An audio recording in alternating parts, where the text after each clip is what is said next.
Buenos días. ¿Cómo están? Vamos a empezar con la clase, siendo exactamente las 9:20 del 4 de noviembre de 2020. Vamos a proseguir entonces con una retroalimentación el día de hoy acerca del deber enviado sobre los numerales del 15 al 25 del artículo 66. Sí, para esto voy a necesitar la intervención de cada uno de ustedes. Empezaremos con Mireia Campi, por favor. Un numeral que le haya parecido interesante desde el 15 al 25. Por favor, un numeral. Buen día, Mireia. Buenos días. Bueno, el que me pareció más importante, el derecho a desarrollar actividades económicas en forma individual o colectiva conforme a los principios de solidaridad, responsabilidad social y ambiental. En cuanto a eso, puedo decir que el sistema económico es social y solidario, reconoce al ser humano como sujeto y fin, propende una relación dinámica y equilibrada entre sociedad, Estado y mercado, en armonía con la naturaleza, y tiene por objetivo garantizar la producción y reproducción de las condiciones materiales e inmateriales que posibiliten el buen vivir. Esto también encontramos reflejado en el artículo 283 de la Constitución, que declara que la economía ecuatoriana es social y solidaria y define algunos principios y enunciados que contribuyen a diferenciarla de otros sistemas económicos. También encontramos en el artículo 8 del Código de Trabajo, encontramos sobre el contrato individual. Y bueno, los ecuatorianos somos libres de trabajar y de recibir una remuneración digna por la actividad desarrollada.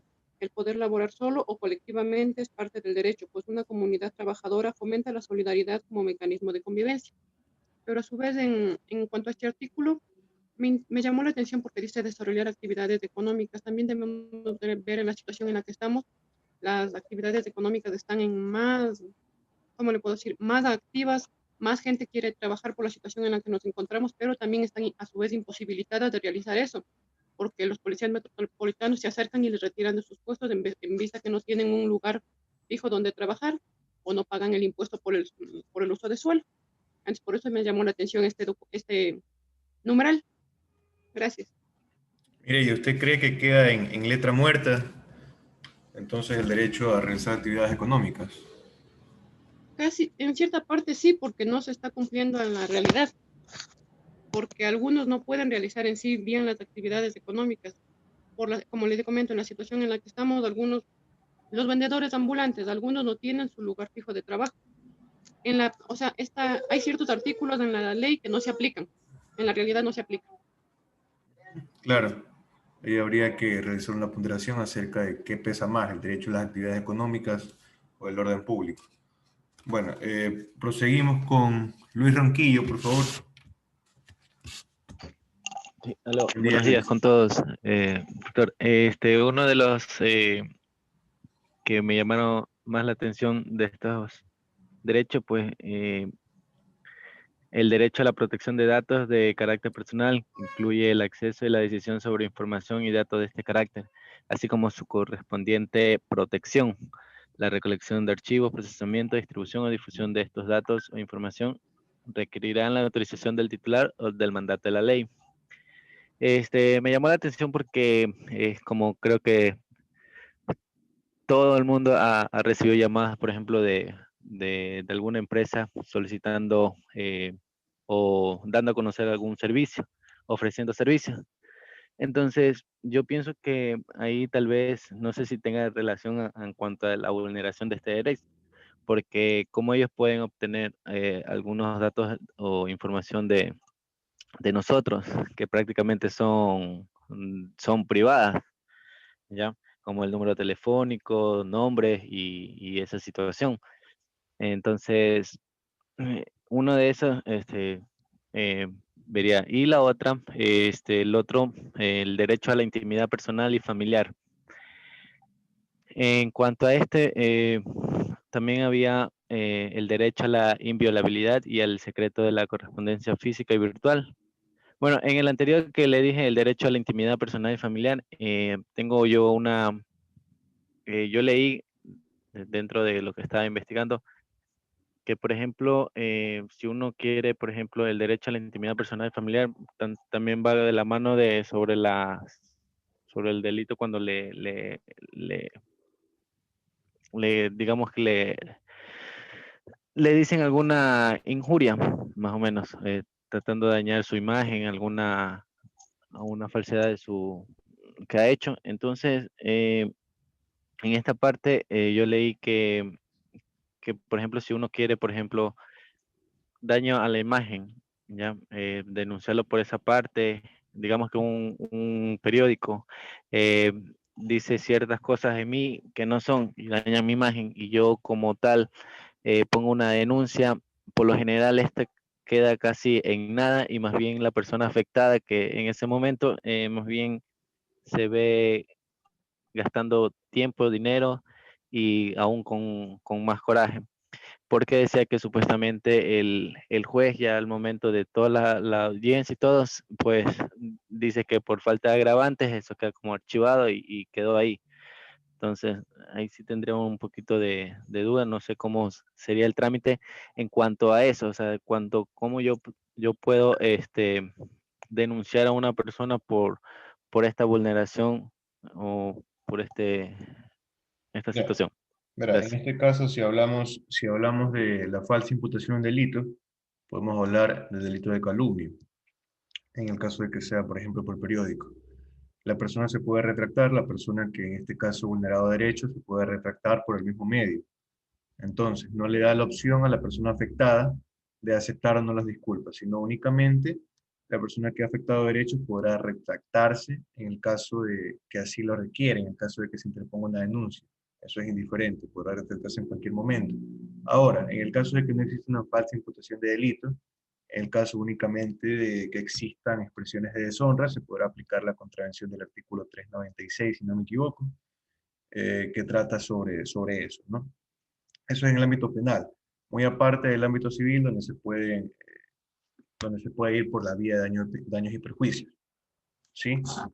Eh, pero por la fácil comisión de delito, cuando se trate de cuestiones únicamente de insultos o cuestiones de deshonra, que no han sido delitos, obviamente van a archivar esa causa por falta de argumentos, ¿no? Espero haber respondido su pregunta, Luis. Sí, Estefanía, sí, gracias. buen día, Estefanía. Cuénteme sobre el deber. Buen día, doctor. Buen día. Em, no sé si fue coincidencia, pero justamente también quería hablar sobre el numeral 20 en cuanto al derecho a la intimidad personal y familiar. Es un derecho que me llama mucho la atención porque realmente, sobre todo en la actualidad, por lo que estamos viviendo en cuanto a esta situación de pandemia, se ha irrespetado muchísimo.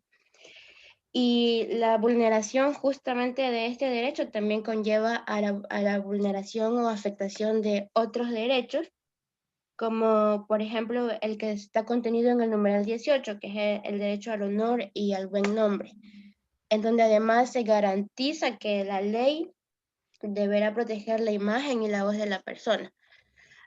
¿Por qué me llaman la atención estos numerales? Justamente porque en la actualidad, un ejemplo podría ser que si hay una persona que salió positiva para COVID o sospechosa de tener COVID o de haber tenido algún vínculo con una persona positiva, sobre todo en los pueblos más pequeños del Ecuador, tienden a ciertos medios de comunicación por redes sociales o inclusive páginas oficiales de autoridades, de municipalidades, a exponer la imagen de la persona contagiada o el presunto contagio, ocasionando que las demás personas de la ciudadanía rechacen a esta persona, le tengan miedo, que es entendible, pero ocasionan miedo, lo que trae consigo la discriminación, trae consigo afectaciones en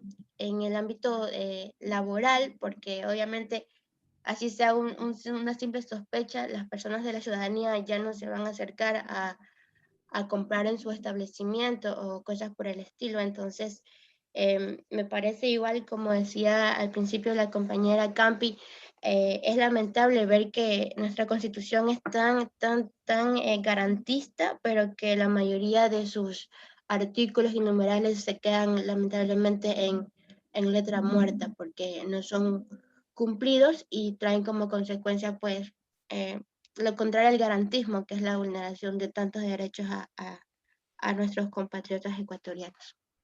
Eso sería. Gracias, Estefanía. Efectivamente, comparto su apreciación. Y bueno, la Constitución en sí podrá intentar garantizar derechos, sin embargo, la aplicación de los mismos conlleva a las personas, a los ciudadanos. Sin embargo, existen los medios para poder reclamar aquellos derechos. Obviamente, al Estado le faltaría más planificación para poder llevar a cabo la protección que tanto pregona la Constitución, ¿no?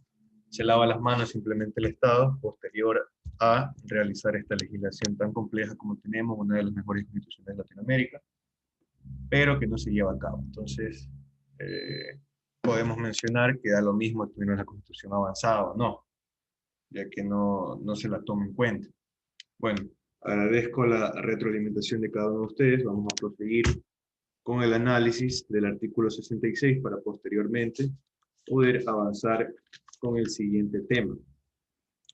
Veremos el análisis del artículo 66, numeral 26, que en sí manifiesta lo siguiente. Voy a proceder a leerlo.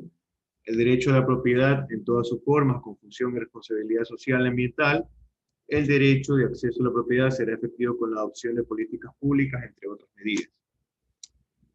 Será necesario citar entonces las concordancias establecidas en la Constitución en los artículos 321, 322, 323 y 324. El 321 reconoce el derecho a la propiedad en todas sus formas, ya sea pública, privada, comunitaria, estatal, entre otras, y que dicha propiedad deberá cumplir con la función social y la función ambiental. Mismas disposiciones tiene el artículo 282, añadiendo también la prohibición del latifundio, es decir, de la concentración de tierras sin que las mismas sean explotadas. Las grandes concentraciones de tierras de un solo dueño, ¿no? ¿Qué entendemos por función social de la propiedad? La función social de la propiedad es un principio jurídico que une el derecho de la propiedad con el bien común. Es una obligación mediante la cual se busca una armonía entre los intereses individuales del propietario frente a los intereses de la colectividad, incentivando de esta manera al propietario a producir su tierra completamente y en base a esta sana explotación, en base a esta sana producción, proceder en lo posterior con la comercialización de los productos, de los bienes productivos, como son la materia prima, como trigo, leche, huevos, entre otros, por parte del propietario hacia la sociedad en general o hacia aquellas personas que no tienen los medios o las tierras para poder producir.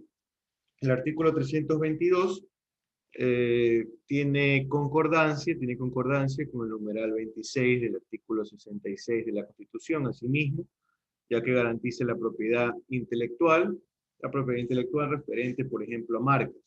Dichas marcas podrán ser registradas en el IEPI, que es el Instituto Ecuatoriano de la Propiedad Intelectual, que ahora es llamado SENADI, como Servicio Nacional de Derechos Intelectuales. Y en el caso de que un tercero produzca, valga la redundancia, productos análogos de la marca que ha sido registrada, se podrá aplicar el tipo penal de falsificación de marcas y piratería lesiva contra los derechos de autor, establecida en el artículo 208.a del COIP. Vale la pena recalcar que en el SENADI y en el anteriormente denominado IEPI se registran todas las marcas, es decir, en Adidas incluso se plasman las tres rayas tan distintivas de Adidas, se plasman las tres rayas de ese modelo, asimismo en los distintos marcas de zapatos, en Jordan se marca la persona saltando, entonces la persona que use, la persona que realice, la persona que produzca algo análogo, una especie de plagio hacia esto, entonces las empresas podrán o tendrán la potestad de ejercer una acción penal en contra de los productores o en contra de los distribuidores, ¿no? El artículo 323 establece que las entidades del Estado podrán aplicar la expropiación, lógicamente tomando en cuenta la concordancia con el numeral 26 del artículo 66. La expropiación, ¿qué sucede? La expropiación, es cuando la administración pública limita el derecho a la propiedad de una persona a través de la cual el Estado priva de un determinado bien o titular con fines de utilidad pública, es decir, para obras públicas o para servicios públicos, previa justa valoración, indemnización y pago de conformidad con la ley. Respecto al artículo 324, se garantizará la igualdad de derechos y oportunidades de mujeres y hombres para acceder a la propiedad, para comprar terrenos, ¿no? Posteriormente tenemos el numeral 27 del artículo 66, acerca del ambiente sano y acerca de la disminución de la contaminación.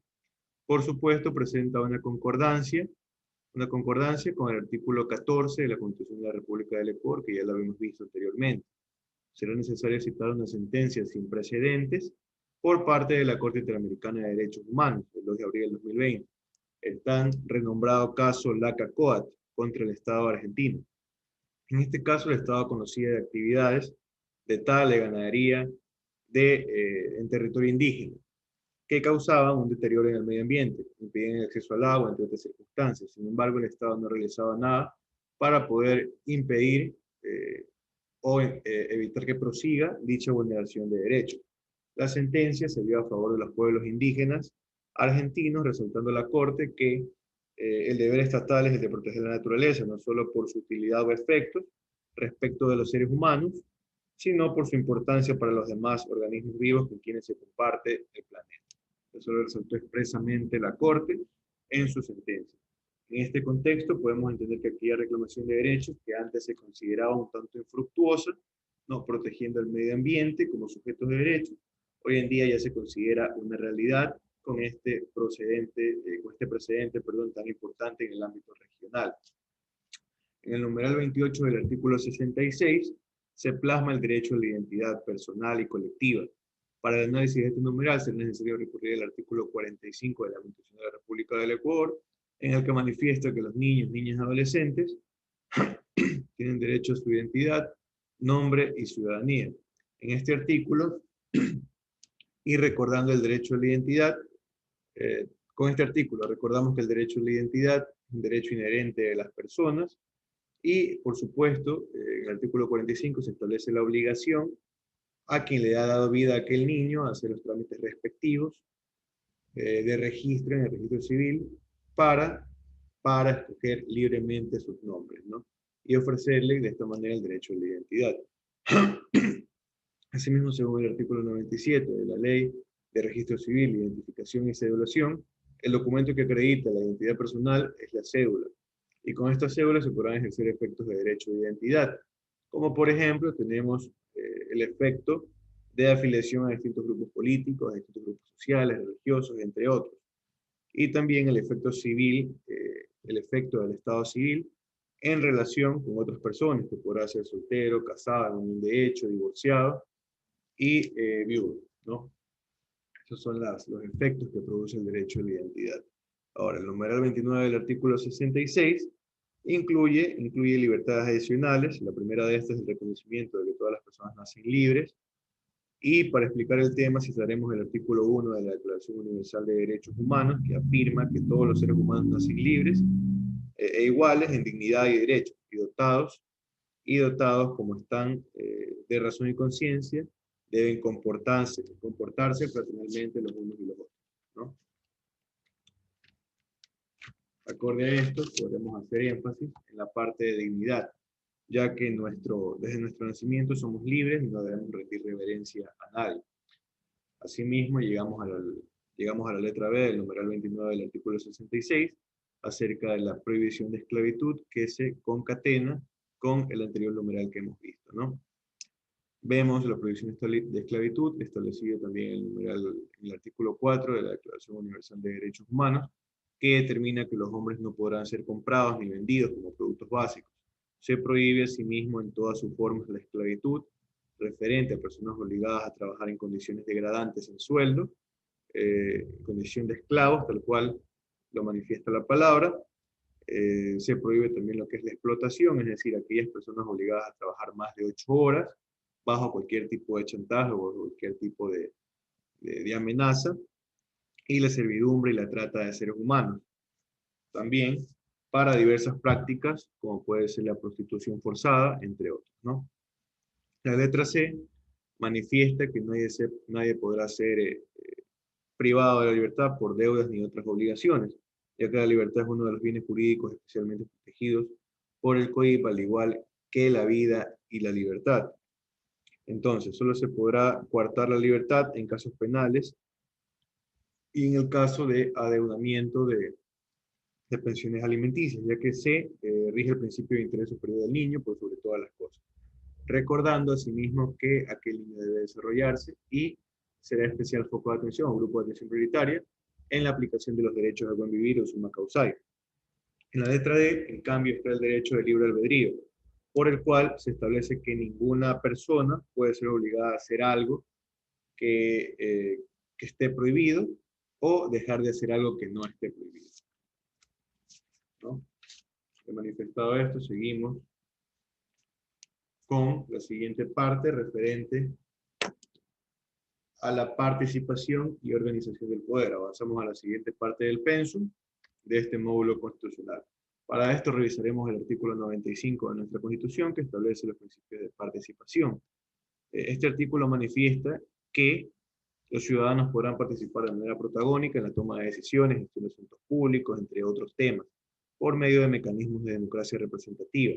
Es decir, como efectivamente lo hacemos, por medio del voto universal, secreto y escrutado públicamente, como el objeto de elegir autoridades de elección popular, como son presidente y vicepresidente, como son asambleístas nacionales, como son asambleístas provinciales, representantes del Parlamento andino, prefectos y viceprefectos, concejales, urbanos, rurales, alcaldes, vocales de juntas parroquiales, entre otros, ¿no? También, adicional a la democracia representativa, tenemos la democracia directa o participativa, en donde se determinan algunos mecanismos, como son la iniciativa popular, la consulta popular, la revocatoria de mandato, el referéndum, entre otros que veremos en lo posterior, en el desarrollo de este módulo constitucional. Por último, tenemos a la democracia comunitaria, la cual no es muy especificada en la Constitución de cómo se llevará a cabo, sin embargo, existe la puerta abierta para poder aplicarla. Explicaré lo que es la democracia comunitaria. Es el derecho colectivo de las comunas, las comunidades, los pueblos y nacionalidades indígenas, el pueblo ecuatoriano, el pueblo montubio, de constituir y mantener organizaciones que les representen en el marco del pluralismo y la diversidad política, ¿no? Estas formas de participación se regirán por los principios de igualdad, autonomía, deliberación pública, respeto a la diferencia, control popular, solidaridad e interculturalidad. Posteriormente tenemos el artículo 96 de nuestra Constitución de la República del Ecuador, en el cual se garantizan distintas formas de organización social y política para poder intervenir en diferentes niveles de gobierno o entidades públicas con el fin de incidir en sus decisiones, siempre en el marco de la legalidad. Asimismo, según el artículo 97, estas formas de organización podrán demandar la reparación de daños ocasionados por entes públicos o privados, así como merecen ser escuchadas por entes públicos en pro de brindar propuestas para las áreas económicas, ambientales, sociales, culturales, siempre en el marco de aportar al régimen del buen vivir, o también llamado summa causal. Avanzamos con el artículo 98 de la Constitución de la República del Ecuador, que enmarca el derecho a la resistencia, que es tal vez uno de los derechos más importantes dentro de nuestra Constitución. Voy a proceder a leer el artículo 98. Los individuos y colectivos podrán ejercer el derecho a la resistencia frente a acciones u omisiones del poder público de las personas naturales o jurídicas no estatales que vulneren o puedan vulnerar sus derechos constitucionales y demandar reconocimiento de esos derechos. En base a esto, ya leído el artículo, podemos mencionar que este derecho presenta diversas connotaciones. En primer lugar, por la primera connotación, tenemos que es un derecho indiscriminado en beneficio de todas las personas y colectividades. Como segunda connotación, tenemos que el objeto en la resistencia es la resistencia a los actos o omisiones del poder público, entendido en el sentido más amplio, donde poder público significa el ejecutivo, toda la administración, la asamblea, los municipios, los jueces, la policía, los organismos de control, entre otros, ¿no? Es decir, va de las partes más bajas o más comunes en la sociedad, como por ejemplo nos para un policía, nos para una autoridad de tránsito, y nos interpone una citación sin razón. Desde ahí va el derecho a la resistencia, desde ahí va el derecho que tenemos de grabarlo, desde ahí va el derecho que tenemos de impugnar, asimismo en los jueces con la apelación de acudir a órganos jurisdiccionales superiores, entre otros. Cuando realizamos cualquier actividad que vaya en contra de los entes públicos, de la supuesta autoridad, estamos en este caso aplicando el derecho a la resistencia. La resistencia también se extiende a los actos o omisiones de empresas, corporaciones, sindicatos, gremios, de naturaleza privada, naturaleza pública, entre otros. La resistencia, asimismo, que se puede dar en la vulneración en casos de vulneraciones actuales de derecho o en casos de vulneración supuesta o potencial de derecho, ¿no? Aplicando distintas garantías dentro de nuestra Constitución, como puede ser, por ejemplo, la acción de protección, como pueden ser medidas cautelares, entre otros, ¿no? Que veremos en lo posterior. La idoneidad de la acción, como ya le manifesté, queda librada al criterio o cálculo de quien la resiste, o el grupo de quien la resiste. Es decir, el arbitrio de cada grupo o individuo que se convierte en su propio juez y ejecutor de la medida. Es decir, se ejercen reclamos administrativos para acudir a los órganos jurisdiccionales competentes y obviamente el derecho a la resistencia es la base de otros derechos, como es, por ejemplo, el derecho a la huelga. No siempre tiene que ir por medio de la vía judicial o por medio de la vía administrativa. También se pueden aplicar otros mecanismos u otras formas de resistencia, lógicamente actuando de manera contemporánea con las maneras legales, tal cual es el derecho a la huelga. La finalidad del derecho a la resistencia es volver al estado anterior del derecho, o como textualmente lo afirma el artículo 98 de la Constitución de la República del Ecuador, demandar el reconocimiento de nuevos derechos, ya sea volver al estado anterior o demandar el reconocimiento de nuevos y más favorables derechos para los trabajadores o para aquel grupo que ha sido afectado. El artículo 99 de la Constitución de la República del Ecuador trata sobre la acción ciudadana. Vamos a proceder a leerlo.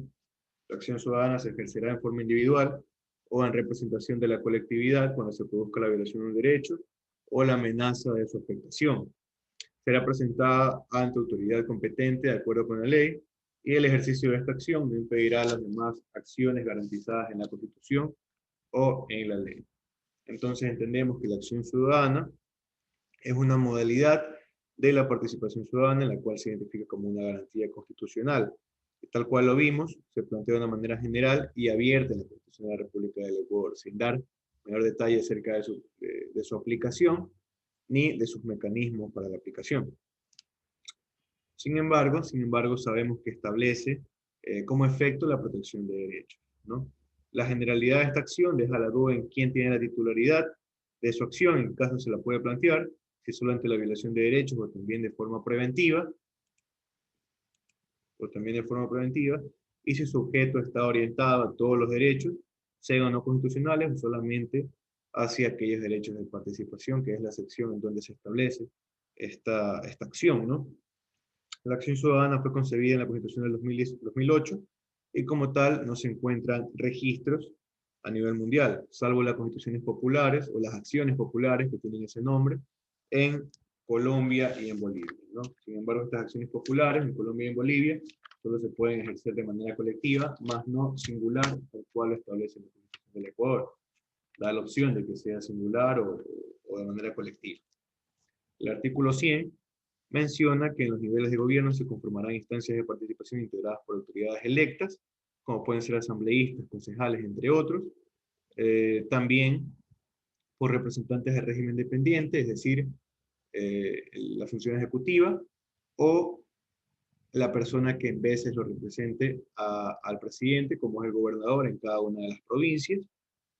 Asimismo, representantes de la sociedad civil, es decir, ciudadanos escogidos por sectores de la sociedad como representantes, para que puedan reclamar los derechos en cualquier caso, ¿no?